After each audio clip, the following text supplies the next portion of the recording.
Donc j'y suis allé 3 fois, en 2011, donc j'y suis allé en 2011, j'ai été finaliste quand même, hein, parce que faut passer la qualif est très difficile parce qu'on est beaucoup. J'ai été finaliste, mais c'était mon premier coup, c'était le coup d'essai. En 2015, pareil, je suis allé en finale, j'ai organisé l'une des qualifs à Avignon.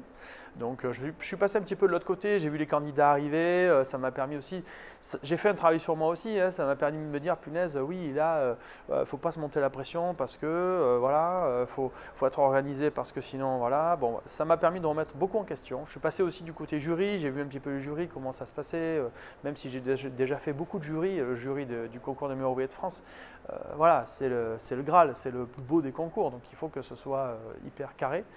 Et puis du coup, j'y suis retourné en 2023 et puis ça a été une année difficile parce qu'il y a eu le Covid au milieu, ça a été un peu difficile à organiser, surtout pour les organisateurs. Et du coup, nous en tant que candidats, ça a été dur aussi parce que on avait des dates qui se sont repoussées, tout ça. Ça a été une année particulièrement dure. Mais bon voilà, j'ai mis le paquet, je me suis fait plaisir surtout et ça a été magique. Meilleur ouvrier de France 2023 en boulangerie m'a particulièrement inspiré parce que le thème du décor c'était les sports mécaniques. Voilà, donc j'ai toujours fait du sport mécanique, j'adore ça, j'en fais toujours. Et du coup, j'ai été très inspiré parce que voilà, le thème, j'ai dit tout de suite, voilà, je sais ce que je vais faire. Et je suis parti du coup sur le, sur le thème du Dakar. Parce que pour moi, le désert, on est vraiment sur les couleurs du pain, on est sur la couleur un petit peu dorée, le sable, le pain de mie, la panure, voilà, tout ça, ça m'inspirait beaucoup. On nous a demandé de faire un pain nutritionnel. Donc je suis parti sur une farine locale, je suis parti sur une farine de blé ancien. Voilà, avec un apport de légumineuses, j'ai mis aussi également des graines. Voilà, et c'est un pain surtout que je n'ai pas pétri. Voilà, c'est un pain que j'ai pétri à la main simplement. Et derrière ça, on peut vraiment apprécier toutes les qualités organoleptiques des céréales, des graines, des légumineuses parce qu'il n'y a pas l'oxydation du pétrissage. Du coup, c'est vraiment un pain qui, au niveau gustatif, est vraiment impressionnant parce que c'est vraiment le moment où il faut faire de la recherche. Voilà. Et là, j'ai pu chercher, j'ai pu essayer.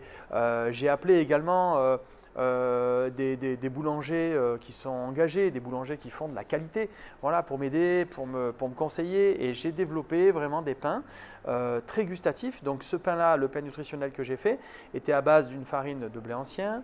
On avait des lentilles corail, on avait de la graine de chia. J'avais également mis du pois cassé, voilà, et des cranberries. Donc c'est un pain qui était vraiment extra. Tout ça donc dans un moule que j'ai fait faire par un ferronnier. La remise en question a été tous les jours, tout le temps. Et du coup, c'est vrai que je suis arrivé à la finale de 2023 avec beaucoup d'ambition. Voilà, j'avais envie de montrer des belles choses et j'avais vraiment envie de l'avoir forcément. Mais voilà, je voulais impressionner le jury, je voulais me faire plaisir en fait. Voilà, je voulais pas que ça s'arrête.